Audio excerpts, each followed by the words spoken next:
Hello and welcome, everyone. I'm delighted to welcome Arun Maira to Network Capital. He's had a distinguished career, built his category of one, and now written a fantastic book. So today's conversation is going to be across two dimensions. First, his long and multidimensional career, and the other about the book that he's written. Arun, it's really a pleasure to meet you digitally, and when I'm in Delhi next, I look forward to come to see you. It'll be a great pleasure to meet you and in person again. You're already looking like a person that I'm beginning to get to know, and I'd love to know more about you. Thank you, Arun. So your career, you've done Tata, Boston Consulting Group, Planning Commission. What's the thread, if there is one, that connects your diverse body of work? You mentioned Tata's and you mentioned Boston Consulting Group and the Planning Commission. Actually, I could say my life, it's a 60-year working life so far. It has got 25 years in India first with Tata's, then 25 years in India again, starting with the Boston Consulting Group, with a gap of 10 years in between when I was away from India in the United States. And that's the connector. So what was Right. I doing during that connector? What was I doing during that connector? That's when I had taken a sabbatical for family health reasons to get to the US and to support family there. And then, well, it was in 1989, and India still couldn't send foreign exchange. Tatas couldn't support me themselves. So I was given a sabbatical by GRD Tata and said, you look after your family. And since we can't support you, you're a guy who can learn anytime. I was 45, midlife crisis, another way, I suppose. And, do something which will enable you to learn. Why don't you join a consulting company? Hmm? Hmm. And learn how foreign companies, American companies, perhaps European companies or clients of American consultants, how they operate. Because I think India could learn from others also. And here's your chance. And you'll come back a better leader for us here in Tata's. So I joined Arthur D. Little in Boston. And with Arthur D. Little, I soon got involved with their acquiring innovation associates, Peter Senge and that crowd, the MIT learning organization crowd and systems thinking crowd. And we merged the two together to create a much more powerful consulting practice. And it was about learning organizations and about systems thinking. hmm? Learning organizations and systems thinking. So the connector between my 25 years with Tata's and then my 25 years back in India with BCG Planning Commission and thereafter was I learned how to make explicit what I had learned tacitly in India, which is what are the structures of a learning organization? Hmm. What are the ways in which learning can be induced in organizations? And then thinking more broadly in systems, how do systems learn? And Right. therefore, I got quite intrigued about how do nations learn hmm, and become, what they want to be. So that was the connector. That was the. Thank you. So early in life, you wanted to join the civil service. Is that correct? I wanted to serve the country. And when I was in school, college, it was the first years after India's independence, and this was 1950s and early 1960s. The only way one felt one could really serve the country, the people of the country, was to, serve with the government. And the ACME services were the IAS and the IFS. And so everyone who aspired to be the best in the country and to show they were the best, joined a place like St. Stephen's College and then sat for the civil services exam. And droves of people from St. Stephen's College got into IAS, IFS, continued. Shashi Tharoor, for example, whom we have interviewed, was a president of the College Union of St. Stephen's College, as I was some 20 years before him. And I Hmm. also aspired much earlier when there was much less opportunity than when Shashi came out. And if I want to serve the country and do something noble, I must join the IAS or IFS. Unfortunately, I was underage after I finished my master's in physics. to sit for the civil service exam. So Okay. well, in a way, fortunate that I had this extra year during which I could learn some other arts subjects to complete my 5 subjects for the exam, because they had only 2 science and math subjects. The rest you had to be history, sociology, economics, or something. So it was that fallow period when I was applying myself to read. And Tata's made a request to the principal of St. Stephen's College that were looking now thereafter to hire people from India for the Tata administrative services. Hitherto, they had taken people, Indians from Oxford and Indians from Cambridge, from the British universities. And the principal said, well, here's a guy who's hanging around and wants to serve the country. And he knew the directors of Tata, the principal of St. Stephen's. Mhm. So he told me, why don't you go? You never been to Bombay, you never traveled in a first class train, you never lived in the Taj Mahal Hotel, just you'll have fun, take your books with you. So I went there for the interview with no intention of joining Tata's, because the reputation that business had in India at that time is that, yeah, they paid you much better, but for doing nothing except making more money for, the business, it paid very well. So it was, they were looked down on. Anyone who in college who uh, joined business was a loser. I could put it. How things have changed. So well, because free tickets and all the rest, and I got the time anyway. So I went there, and I just enjoyed the way those people were interviewing for 3 days. Lots of group discussions and listening to the 7, 8 of us who were the candidates. And at the end of it, they just asked me this: what do you want to do in life? Hmm? What is your career plan? Now, I know that they knew that I was preparing for the IAS. So to say that, my plan is to join the IAS, they'd say, well, it's obvious we know it. What do you really do? So I said, I want to serve the country. So then they said, well, do you think the IAS or the top government services is the only way to serve the country? Yes, I believe that. And they knew it. They Right. called me and said, let us tell you the story of Tata's. How Mhm. Jamshedji Tata started the steel mills and the textile mills in the middle of India in the late 19th century. And what Gandhiji said later about Jamshedji Tata was that while Gandhiji was fighting for India's political freedom against the British, Jamshedji Tata was fighting for India's economic freedom. He Mhm. was, putting up high-tech businesses, or as high-tech in those days, like the steel mills, um, at a time when the British wouldn't allow Indians to do it. And the Mhm. belief was, or so they tried to make out, that Indians can't do it, they're backward, we have to be, producing stuff and giving to them. So they said this, that, we also serve the country and have served the country by building industries which take young people, teach them new things, or they learn new things, and they build something for themselves, themselves, and they build the country. We are nation builders too. I was really taken in. And of course, the salary they were going to pay me was better than the IAS, so why not also? Mhm. So it made me an offer, and I joined the Tata Administrative Service to serve the country by building industries or being part of the whole Tata enterprise of learning how to build new industries. And that is what I then did for the 25 years I was with the Tatas.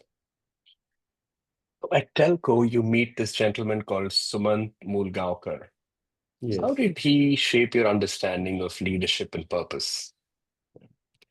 Sumant Malgaonkar was, as G.R.D. Tata said, was, chairman of the Tatas for 50 years himself.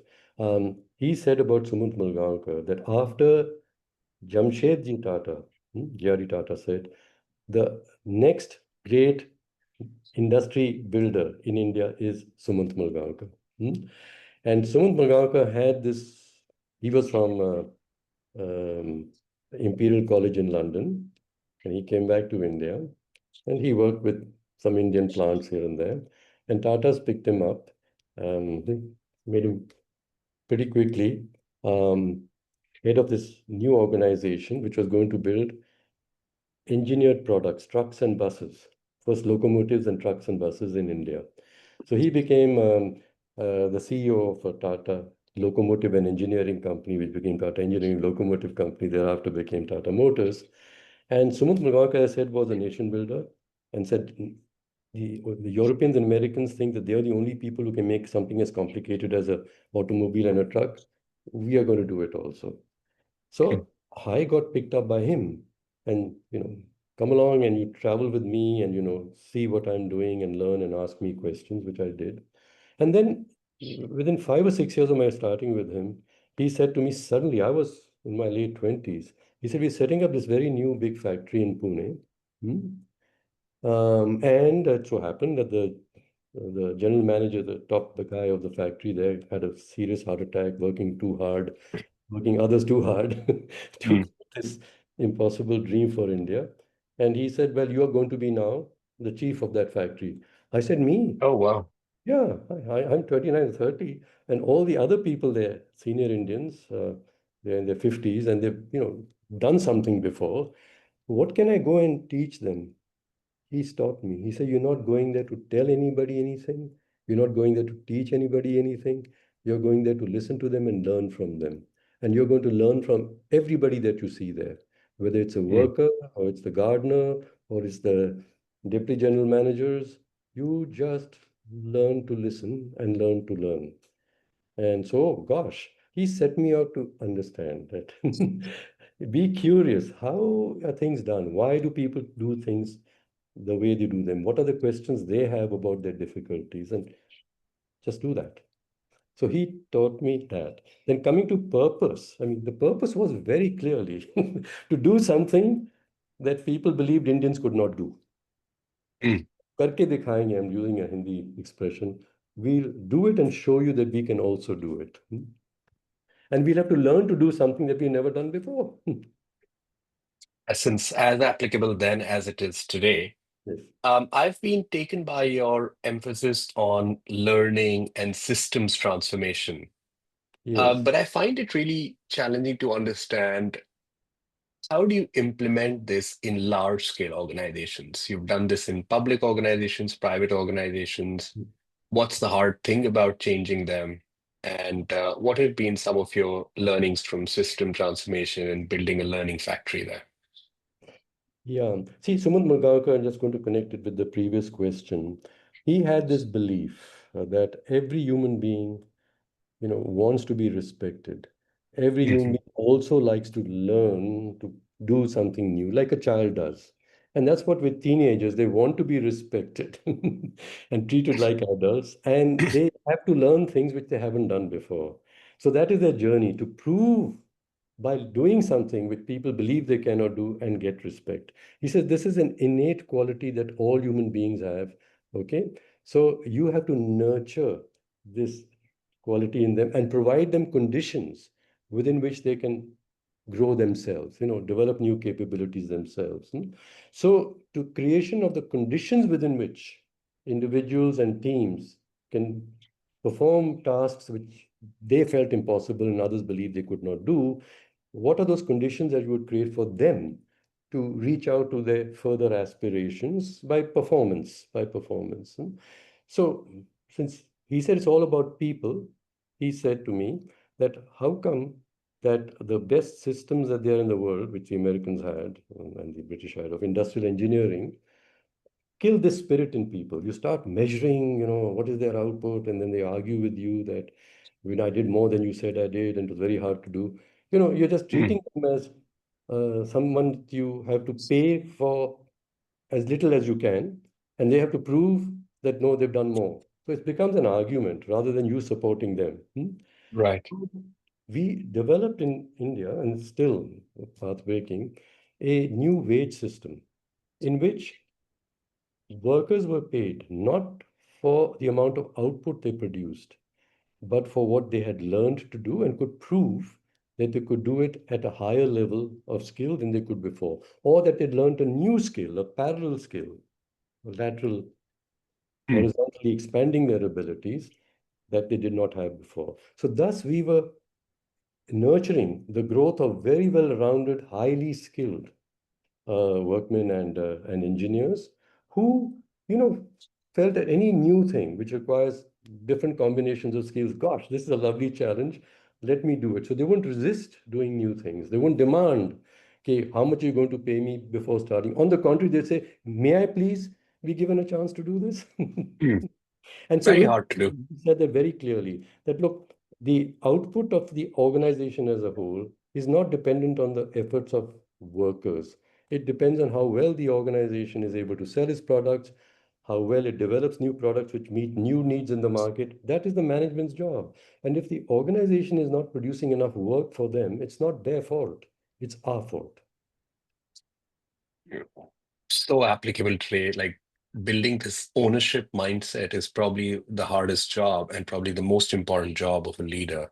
Mhm. I want to switch gears to your book. First of all, congratulations for writing it. The response seems to be really encouraging right now. I was taken in by a book's preface where you talk about India at having a fork in the road moment. Mhm. What were you referring to, and what do you believe we are facing? Do we want to be a larger economy or do we want to be a better society? We have to make Mhm. a choice. That is the fork in the road. Hmm? A better society.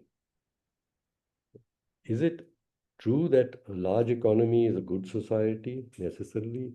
The US is the largest economy in the world. But would you say that it's the nicest society, the most caring, high quality society? I mean, it depends on your perspective. I don't think so. Hmm? Mhm. And many wouldn't think so, even within the US, as you know. So we have to make a choice.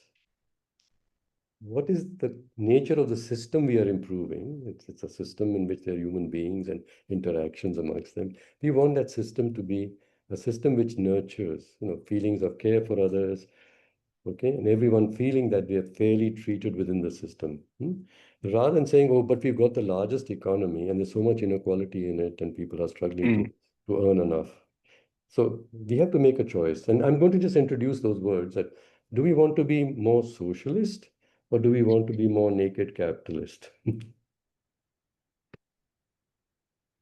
So you described this moment where somebody's knocking on the window, this moment where there are rich people in air-conditioned cars and ignoring the poor on the streets. This is something that anyone who's lived in a large city in India would probably have experienced. What were your reflections from it? What were you referring to in the book? Well, the actual experience is that today people in India just experience driving air-conditioned cars. They don't experience the knock on the window. They even ignore it because you can. You've got, air-conditioned cars and you're reading something, watching your phone. And if there happen to be beggars on the traffic lights, which they are still, first, they find it dangerous to come into the road with these fast, big cars. But if they did, they can't attract your attention. When I grew up in India, when I was there the first 25 years, we didn't have any air-conditioned cars. We had a few cars, Indian made, I mean, Fiats and Ambassadors, and you had to drive with the windows down because you needed fresh air inside your cars. And anytime Mm. we stopped, and there were traffic jams, I mean, not so many as now because cars were few, but nevertheless, you stopped at a crossing, and the beggars would rush and put their hands in, and you had to touch them. You had to look them Mhm. in the eye, even if you had to say, Nahi donge, I won't give you. You had to look Mhm. at it, but there was a connection. Now you could shut it out. And this became so vivid, Utkarsh, when COVID came, and this, I guess, was elsewhere in the world, but here, I live in a lovely, fancy place in Gurgaon in India. They say it's the nicest condominium in the whole of India, and it's as good as anywhere, and so on. Yes, yes, it is with the golf course here, and everything catered for inside, beautiful air Mm. conditioning, and so on. And the people who have built it, and they continue to live in these chawls or these little slums outside, building other buildings. And where they live, just across our walls, there is no sanitation, there's not drinking water, you see, and there is no desire to connect them with easy transportation for them to come to work. On the contrary, we are encroaching their lands to build roadways to ourselves so where we don't have traffic lights and tunnels to come in. So then came COVID. And of course, we had to lock ourselves in. And the people who had to used to come from outside to work for us weren't allowed to come. Now, how would they work and earn? They started marching back to their villages. And so we sitting here were seeing on the TV all the time these sights of Indians from cities marching back in millions, as you know, to the villages, breaking the lockdown rules in Delhi, where the police were trying to say, stay inside, you infect others. But they say, I don't have any food in my house. There's no water connection in my house. Just to live, I have to break this. Your lock. Right. And so they were marching back to the villages. And one realized then by listening to the conversations of the people around us, that everyone felt here that thank goodness we are safe. Look how well we live. Those people were out of our sides. Poor chaps. Again, Mhm. so we are living in a physically gated world, emotionally gated also. We just don't care. And I'm going to say conceptually gated also, where we feel there's only one way to progress, which is the way in which we have made money. Hmm? And the world in which That's a they very have powerful progress. metaphor. Hmm. Thank you for sharing that. And it's a very urgent philosophical discussion that we as a society need to engage in.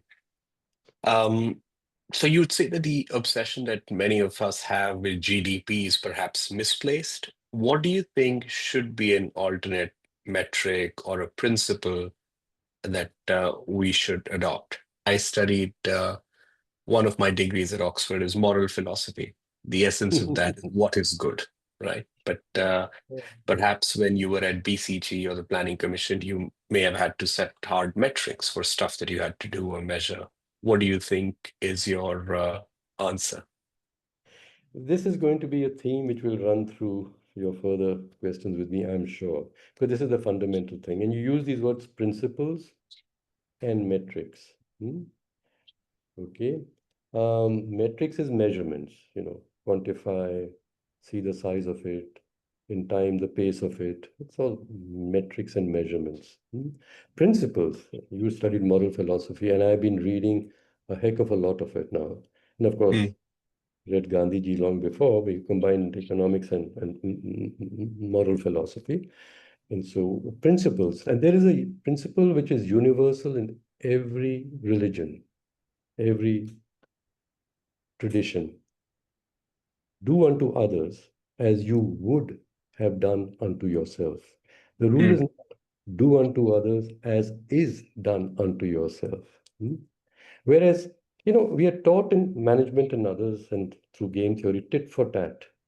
Yeah, and maybe Mr. Trump is very good at it. If you do something to me, I'll do something, same thing, equally hard and harder at you. But do unto others as you would have done unto yourself. What do you care about? What do you treasure the most? And you should believe that others also care about the same thing. So you take the first steps to do for them what you really would like done to yourself. Okay. Right. So this is the principle.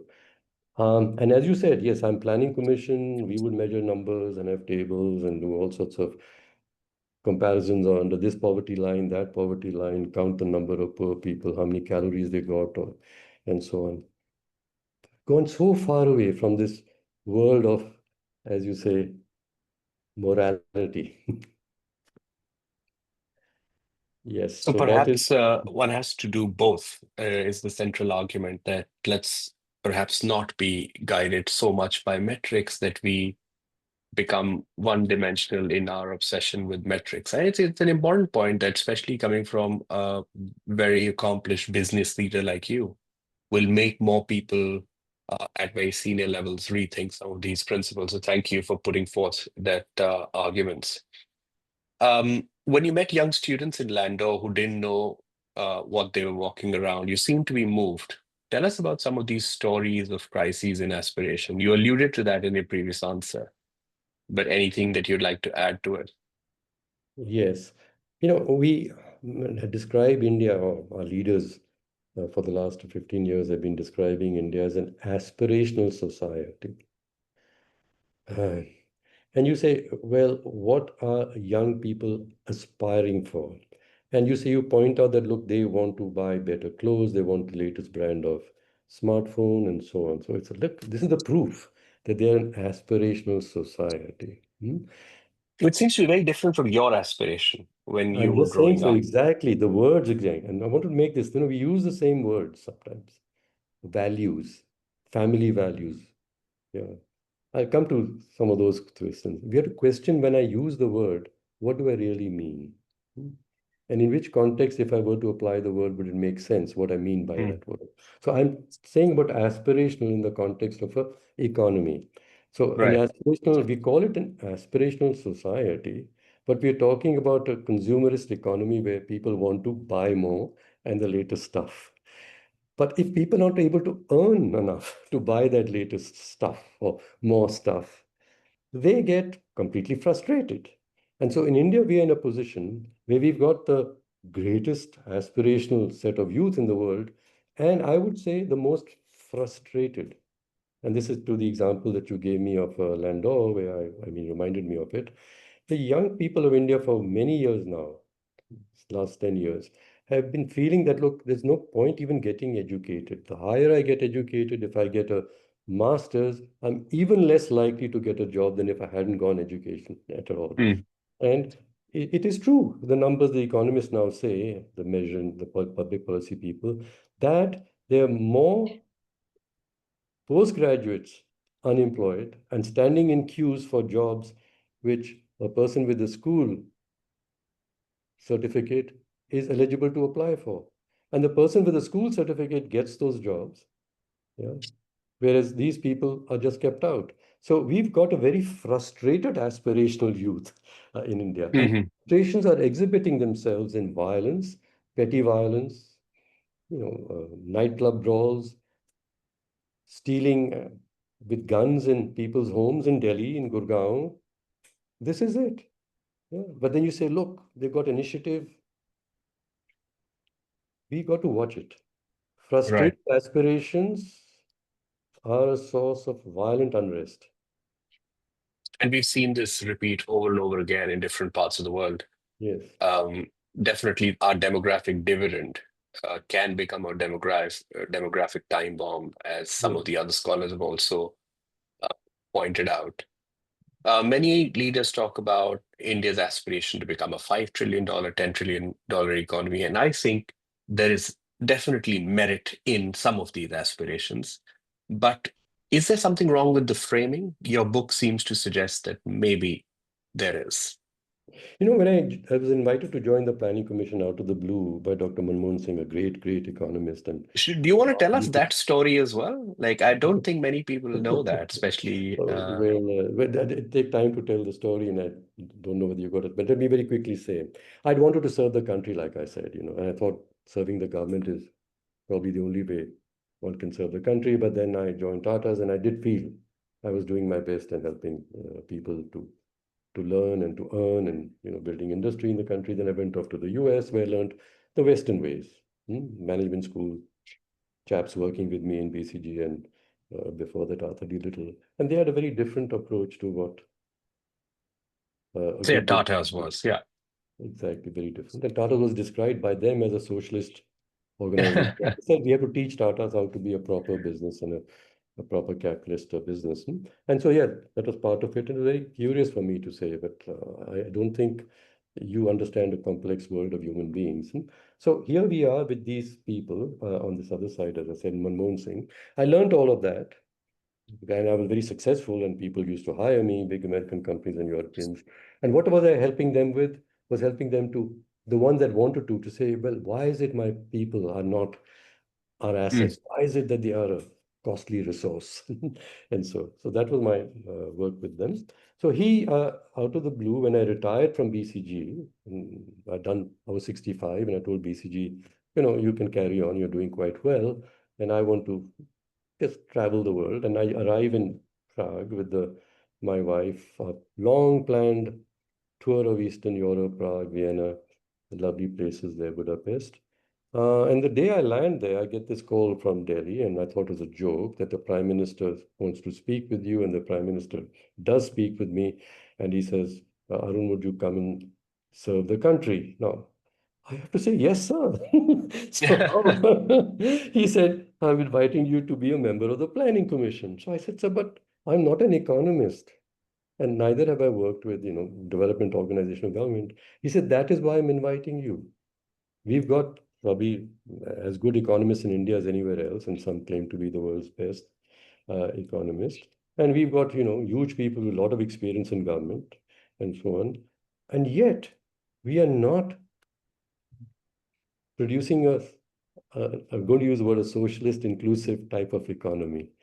Our Mm. GDP is growing very fast. It's growing faster in every other country other than China, but that's not serving the people. So what is it we've got wrong in terms of how we are making policy, Right. what the policies are? So I was invited by him because I'm not an economist to really think again, where's economics gone wrong? Where's Mm. economics gone wrong? And within economics, there is, business, and business is the tool of an economy. It's the Right. largest institution of a free market economy. And its business is given the legal charter to be a limited liability corporation. That means, serve your investors first, and don't worry about what's happening, effect on the environment and people. You've got a limited liability. That Mm. whole concept is, we're creating an organization with a very selfish purpose. And so here I am. Yes, I was with, like I said, with BCG, who believed that Tatas weren't sufficiently efficient and sufficiently modern. I said, but maybe their roots were that we are here for the country and for the people. So Right. Manmohan Singh said, I've read this and that's what I know. You understand that crowd and you understand that philosophy and those tools and principles. And so what is it that we are taking too much of from that world? So step back. So it was a lovely Very learning important. experience. No, I'm glad you got the call. On page 86 of your book, you talk about something called the engine of growth. I mean, driven by jobs, wages. I want you to explain that concept. Intuitively, one can understand what it might mean, but I feel that you're onto something. Yeah, yes, it should be so intuitive. I mean, to me, not studying economics through models and all sorts of theories, it just makes common sense. I Mm. say, if I'm going to set up a business and invest my money, I hope that someone will buy what I produce. Yeah, One is, of course, my responsibility to understand the market and to produce, design something that they would buy. But then they have to have the money to buy what I produce. And if right, they don't have the money to buy what I produce, then in spite of my smartness in my business, it won't succeed. And to have money to buy what I produce, how would they earn the money? They've got to have some work and so on, for which they've paid adequately. So coming back to Tata's again, if I'm going to employ people, pay them well, enable them to learn skills with which they can now be paid even better because our products will sell at higher prices and we'll get new markets. I'm creating my own engine of growth for my own company. Now, if mm, all organizations or many organizations in my country, in India, thought about it that way, we'd be creating jobs and incomes and growing the market for ourselves. So this other way, which was, so prevalent, the ease of doing business, that make it easier for corporations to despoil the environment, don't impose safety laws on them, labor laws, fair wage laws on them, etc., and in fact reduce taxes on them to invite them to come. The government has no money now, mm, to invest in education and health for the people that you then say, but your country doesn't have skilled people. We'll go somewhere where there are skilled people. But you, as a company, don't wish to invest in helping them to learn and skilling them, which they can only do by being on the job. mm. So this is my take on that. 100%. I said you've Yeah, got this to is focus like the on human tension. beings and their learning, their knowledge, and fair compensation to them for their abilities. So we stand at an interesting time in India. India has clearly done well. We continue to move fast. We are a powerful nation on several metrics. People are building very large companies. So there's this concept of Silicon Valley innovation, move fast, break things kind of model, which has yielded success largely, and there have been challenges. And then there is this frugal innovation model. I mean, you hear critiques of that as well. Um, how do we balance that, if we balance that at all, or is there one model more favorable for slightly chaotic emerging markets like India? Hey, it's not a matter of chaotic markets like India. I mean, after all, The Silicon Valley crowd will say, we have to keep stirring up, breaking things so that, things don't stabilize too much. You've got to, keeping on make and break and make and break. Mm. So what is innovation? Innovation is creating something novel. It could be a product, it could be a process, it could be the shape of an organization, the design of an organization. Anything which Mhm. is novel and succeeds in a chaotic environment, whether it's a new product or a new way of doing things, a new process, or a new shape of organization or a business model, that is Right. innovation. Now, yes, a product you could patent, a process, hard to patent. The Japanese, after the Second World War, they didn't have much resources, of course, no natural resources, and financially didn't have much. And within 15 years, in every industry, it was not just one, it was chemicals, shipbuilding, electronics, automobiles. They were taking the pants of American and European companies. And what did people find when they went there? I was one of the early ones who went along and met with Ishikawa, who gave us a good lesson. He said, well, frugality. If you're Mm. short of anything, including time, you must use the least of it, the least amount of material, least amount of time to produce what needs to be produced. And there should be no waste of time, no waste of material. So the whole just-in-time concept, the total quality concept, which I'm saying was invented in Japan by whom? No one there claims that anyone was the inventor. The whole system, by trying this new principle wherever they were, created a Mm. whole culture and a whole, like I say, a country with many industries, which was very frugal in its production, but at the end of it, producing world-class products, cheaper cost than Americans. And so, no, naturally, Mhm. took over many markets in the United States itself. And then the Americans said, gosh, we've got to learn what the Japanese did. And by the way, that gave me my breakthrough when I landed in America to be a consultant. I mean, who in America in 1989 would want a top executive of an Indian automobile company to teach an American automobile company how to make cars and trucks, for God's sake? But when those few companies said, it's about the people, yes, this guy has got a track record. He even talks the language very well. He's been and met the people in Japan also. Can you help and consult with us about? So, what was the innovation I'm saying? It was the process. The Japanese didn't patent it. The Americans didn't have to pay them anything for it. They just had to learn that innovation is not what they do in their fancy labs, like General Motors had the biggest labs, DuPont had the biggest labs in its industry. All Arthur Little helped them to set them up, by the way. And you say, but that Sure. is not where innovation is created in Mm. your laboratories. It is how the organization does things. So it comes to back again, Right. way of managing people, the way of organizing your organization and people in them. That is an innovation too. And so in today's world, when in the computer industry, which of course the latest one with patents and try to protect their own patents and the algorithms even, which are really methods, you come to this open source movement, which has been carrying on. What is open source? Open says knowledge is free. And here I'm going to be like you talking of a moral philosophy combining with economics.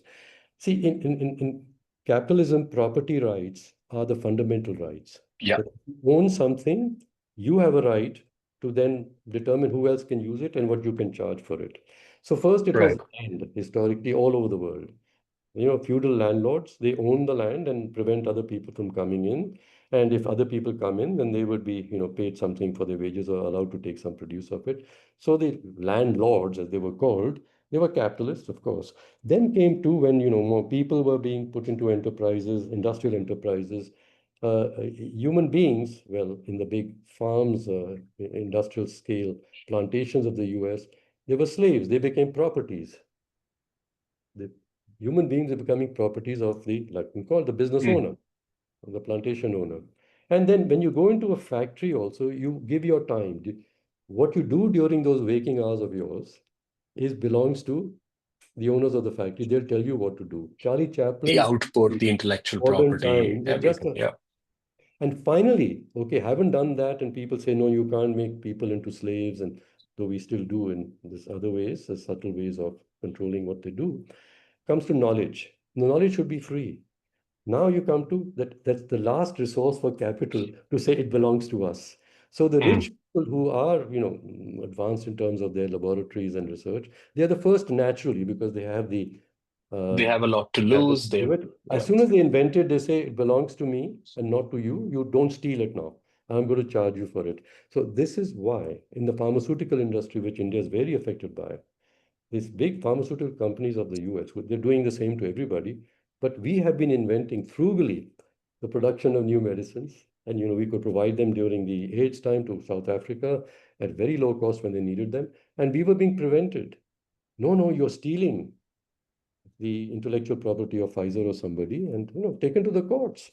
But South Africa, fortunately, on moral grounds, human grounds, that people are dying and these companies in India are willing to sell it to us at this price. Why wouldn't we not take it? And they're not stealing anything. They've invented a process by which a chemical, which is now in the public property, they've invented a better way of producing the chemical, so it's less costly. at rates at which other Yes, countries can yes, afford. yes, Yeah. yes. So you see the difference between the Silicon Valley has become, and not just Silicon Valley, this whole like pharmaceutical I mentioned, it's about patents rights. And into WTO, uh, when it was made, GATT made into WTO, and then these agreements were signed. The pharmaceutical industry and the US tech industry were the biggest ones in the 1990s who insisted that these knowledge properties also should be protected in trade. Right. China did not sign that agreement, even though it was being invited to the WTO. It said, well, we'll take our time, not this one. India signed within 2 months. And thereafter, we could not, again, produce the medicines that we wanted to because some Pfizer guy would take us to court and say, but actually, originally, I had this idea somewhere. And our tech industry, we killed it. We had a stronger tech industry in the 1980s in India than China had. It's a fact. And because China did not sign up to this agreement imposed by Mm. US really through the WTO, hmm, did not. It waited 7 years. During that time, they built up their tech industries. And now look what's happened. The US is frightened by the power of the tech industry of China. And we poor chaps are caught in the middle that we have to take the Chinese tech or it's low cost, it's very good. But if we take it, then the US will stop, defending us. Yeah, it's a strange world order that we live in. But like, I'm really glad that through this discussion and through your book, you're also pointing or shining light on another way to look at the same matter. I mean, it's Yes, up to obviously our listeners how they interpret it. But yes. again, I want to reiterate that this is a perspective that Arun has shared through his book. Strongly recommend checking it out. A last question that I have in this segment is on bureaucracies. In large companies, I used to work at Microsoft. There are organizational structures. At some point in Microsoft history, it became more bureaucratic, and then Satya Nadella changed the culture, made it uh, much more ownership mindset based that you talked about. But the bureaucracies are everywhere. Uh, how have you seen good policymakers and leaders really think about overcoming the challenges of bureaucracies and bringing about systems change that's much needed for countries like India? I'm not sure that Microsoft, in principle, has changed. It has become more efficient in applying the same philosophy. The philosophy hasn't changed. The philosophy is about producing things more efficiently and for which you need a larger scale. Hmm? So that is why you acquire other companies and so on. You have a larger cloud. And of course, efficiency means I've got the scale, which gives me the platform, and but I must do things efficiently. And efficiency, I'm coming back to what I said earlier. If the human being also is a resource, then I must use the human being most efficiently. So in Silicon Valley, or in Microsoft, I've been to their campus here and not been in the one in Seattle, and to the Google campuses. They say we've got these lovely cafeterias. You never need to leave the office. You can sleep here, eat here, and stuff. What are you doing? You're actually fooling people. Yes, you're making sure that you got all their time and that they're giving it to you willingly. Plus, now when you got during the COVID time that you can take your computer home or you got a computer, yeah. And so persons at home, they have the flexibility. My child is to be fed and I'll do my work later, 1 hour later. And so that was the advantage of doing it. And yeah, you know it. Financial service firms, big banks in America, and the tech companies, I don't know whether Microsoft did it or not, they were then surveilling what you were using the computer for. And you can do it. The artificial That is intelligence. easy to track. Yes. Yes, Yep. exactly. So I'm saying is again that the human being is a resource, and of course you will, I say, fool them by saying, "Look, I care so much for you. You get better food in the cafeteria. There's nicer music. You can come in your jeans or come in your shorts. Be yourself, but be yourself as a. I'm saying again, a slave to what I want of you." Let's talk a bit about the society that we wish to build in the future. Yes. Um, what should be our ultimate moral aspiration, or what should be our economic aspiration? I go back again, when I went to the Planning Commission and Manmohan Singh invited me there. And since, as I said, I'd come from this background of learning organizations and learning systems, and I had, when I came back to India, which you was aware of while I was just joining BCG, had invited a lot of Indians, including some people in the Planning Commission, but in their unofficial capacities as citizens of my country, to just think together of what is India lacking. Hmm? And these, as I said, were heads of companies and members of planning commission. There were professors from university, and we also had school teachers. We also had farmers, women, weavers, school children. The diversity of India represented by different Right. human beings. And so together we just said, well, what is the society that we would all aspire for? And my first exercise to everybody as they joined, including the CEOs of companies, was I just want you to shut your eyes for a moment and just think about what do you deeply care about? So, Right. this is a strange question and shutting eyes that we never do this in a business like meeting. I just do it. Doesn't matter. It's 5 minutes or 3 minutes. And they'd all come out and then say, do you mind sharing with the person to your left or right? And it's a diverse crowd. And say, well, yeah, I like to hear what he says. And uniformly, it would come out that none of them mentioned the size of their company, the profits of their company, or the size of the economy. They'd all say, I wish my mother had an easier time in life. I wish my family, my son was better off. I wish something about the people around them. This is what I most deeply care about. And some would say, of course, I wish my life was a more fulfilling life. So, what is fulfilling? Again, it's connected together. So, I come there that what we were missing was that we were developing policies to, as we just said, to grow larger companies and to grow a larger economy. So, you got to step back and say, so what would be a different way of organizing the country and working together to create what the people of this country, including me as the big shot, really want as a human Mhm. being, and to do that. So this is where I said that when Manmohan Singh called me in, and he said that, look, we're not producing the right policies, we're not a sufficiently inclusive society. And of course, I had access to the World Bank, who wanted to give us more of the advice. And since India had been very open to the World Bank after the liberalization of the economy with the IMF, requirements on us. And so the new chap has arrived here, former BCG, understands business and modern economics, has lived and worked in the US. Come on, what can we bring you in terms of knowledge to help you? Mhm. I said, I'm going to ask you this question. If I do believe that societies, organizations, people build their capabilities by learning to do what they could not do before, and then doing it in a competitive world better than others, they catch up Mm. with them and then they frighten the others by saying, gosh, these people learn so fast and I'm being left behind. So in economics, because changing economic systems takes 40, 50 years maybe, you can't do a prospective experiment. It has to be through this hypothesis. I look at the facts of history and say, so I said, can you, now the World Bank has data of everybody and so on, do a comparators of two liked each other countries in terms of their contexts. Take pairs, bigger ones, smaller ones, whatever you like, And they smiled at me and said, but the job given to you is about inclusion in India. The obvious comparison is with China. China was Mhm. as poor as you, or poorer than you, before the liberalization reforms. And look where China is 5 times larger than you, 5 times larger per capita income. I said, got it. Now, instead of telling me what they did about their trade policy, industrial policy, if I say the hypothesis is they learned better than us, can you study how the Chinese policymakers learned and what they Hmm. learned? And how did their enterprises learn? And what did the policymakers do to enable enterprises to learn faster? This is very interesting. So the same set of data, but with a different question, they went back and then they answered it. This first you proved your point. It's not to do with their trade policies, which even now we say they're not sufficiently free. It's that they're far better learners at the policy level.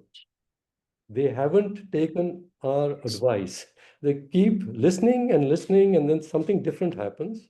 And so, we keep believing that they've joined our modern system. And like now we are saying, gosh, China cheated. But look where they've got. So my point was to the World Bank that you yourselves haven't learned, and I must say, which Manmohan Singh has been saying to me, that our economists are very poor learners in India. Our policymakers in India are poorer learners than the policymakers of China. Right. Mm. We got to, keep open-minded ourselves, myself to say, I just need to be curious about something that I care about, and then say, gosh, obviously I don't know how it's to be done, which is why I become curious. It's something to learn about. Let me see who knows something about it. So I start reading moral philosophy, maybe, I think so, and a variety of things. And so open your minds to keep learning from new sources, to answer questions that matter to you. And where have these questions landed you on things like dignity at work and its importance, or building a caring society? A skeptical person might think that these are well-intentioned but hard to implement concepts, but your book suggests otherwise. Explain. Again, somehow, that time when I came back and was invited to the Planning Commission, when I came, as I said, out of the world of business and so on, done very well as a consultant and etc. That Then Manmohan, Mr. Manmohan Singh was obviously aware, which is why he offered you the that's right. job. And that's what I'm saying. That's the time he made me think, right? Hmm. About this is the problem of India. What is it that we need differently? And anyway, point came, I was appointed unexpectedly as a member of the Planning Commission. My grandson, who was 7 and lives in America, he had came visiting India. He had been here when he was 5 and when he was 3. And he was driving with me in my big fancy government car with the red light on and the flag there. Hmm. And but he just exploded when we were driving in this lovely New Delhi with his avenues and so on. He said, "What's the government doing counting daisies?" Loudly. I can't repeat that loudly. What's the government doing counting daisies? So he was asked by my son, who was also traveling with us. He says, what do you mean counting daisies? He said, just look around. There's so many more poor people here in India. What is going on here? Counting daisies, interesting expression. At that time, India and the Planning Commission were defending that the poverty in India has declined quite a lot Hmm. since 1991 with the liberalization. And there was a whole thing about the Tendulkar poverty line. How do you measure poverty? And all the debates about Hmm. measurements and so on. Counting numbers. So yes, we were counting daisies, and I just joined the planning commission. This struck me. Gosh, yes, it seems to be that we are counting things. Then what is it? So I took Viren, my grandson, to the planning commission just to show him that Dadaji, whose government now is actually doing it very seriously. So he looked around and he enjoyed the coke and things that he was given free by the staff there. And then he went back to the US and he wrote a book. Though he told me, Dadaji, and I'd written already 3 or 4 books, don't write any more books, do something. And dear Viren, who's 7, goes back Well, to he started very young. Like, when did he write this book? he was 7 years old. So he wrote a 14-page book with his own illustrations. And by the way, Nice. he wrote it, published it, I mean, school did. And the Cabinet Secretary of India at that time, Ajit Seth, he heard about it from me when I mentioned I've got this crazy grandson. And Ajit Seth wrote a review of the book. So, a book written by a 7-year-old about India and how India should Hmm. plan, reviewed by the Cabinet Secretary. It was quite something. What Viren put in that book was it was about the Planning Commission of India. It was his account of what he did in the summer. He visited the Planning Commission of India and he wrote some few things. The 14th page has a picture, and each page had a picture and then an explanation.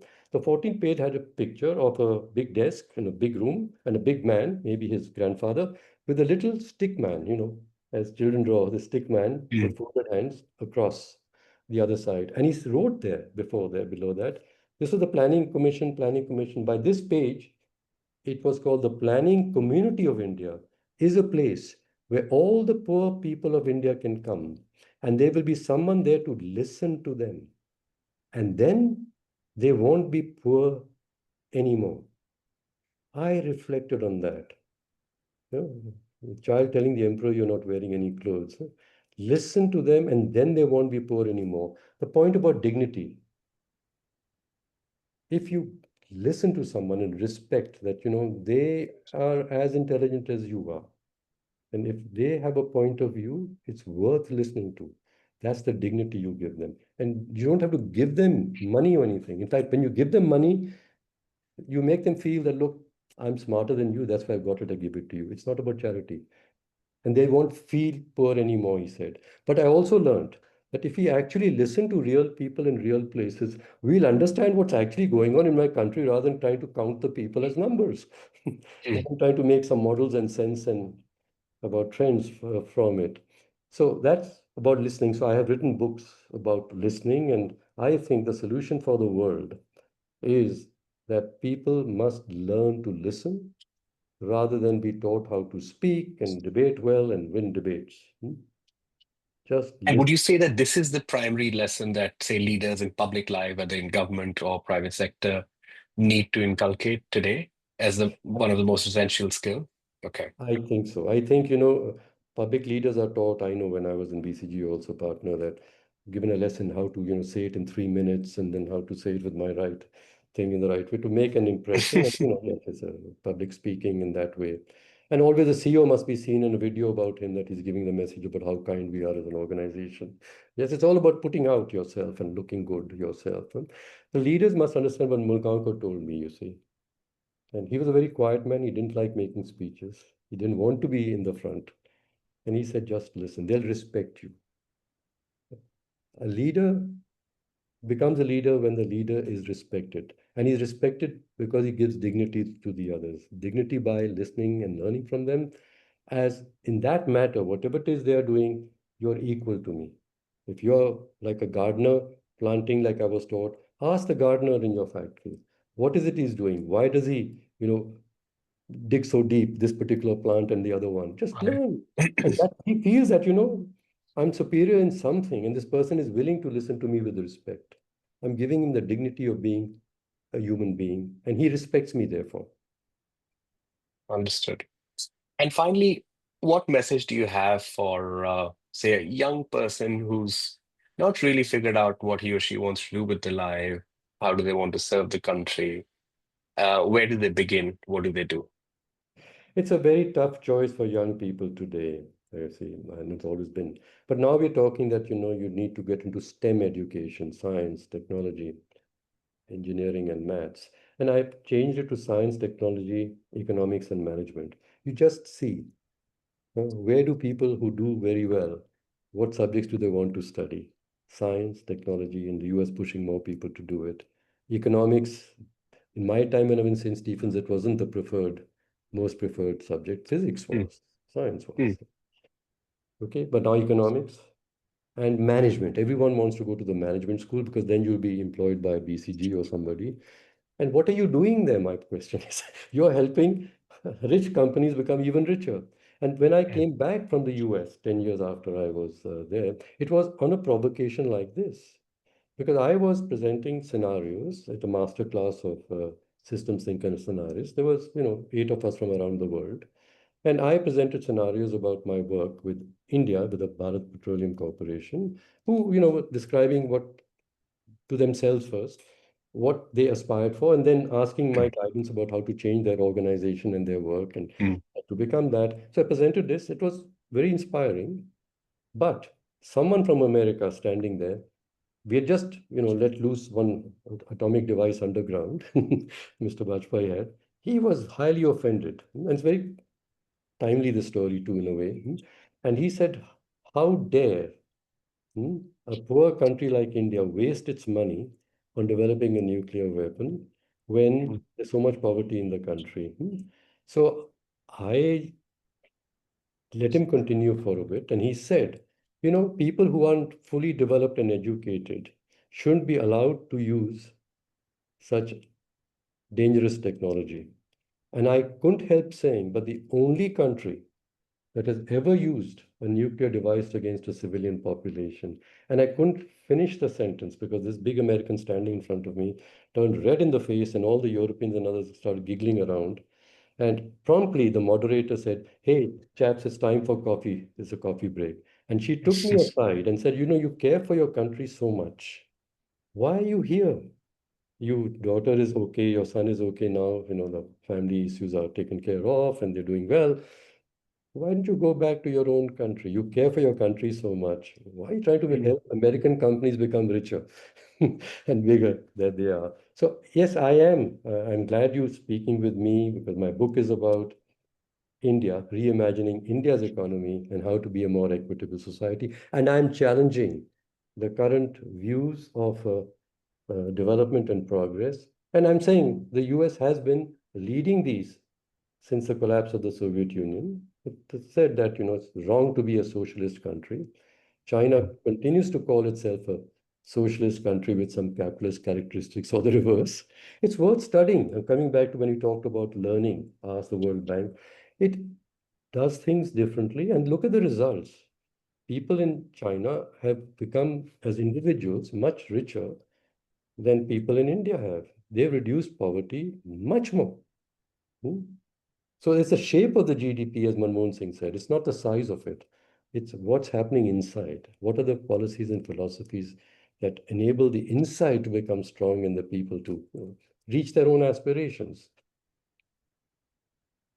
You've clearly given us so much to think about, reflect, and debate. I look forward to having you back again in some time on Network Capital, and most certainly coming to see you to discuss some of these ideas in person. Thank you so much for writing this book. Congrats on a remarkable career, and have a wonderful day ahead. Thanks a lot. It really has been a pleasure. You really know how to get to a person's heart and to make me speak what I wish to speak. Thank you. Thank you, sir.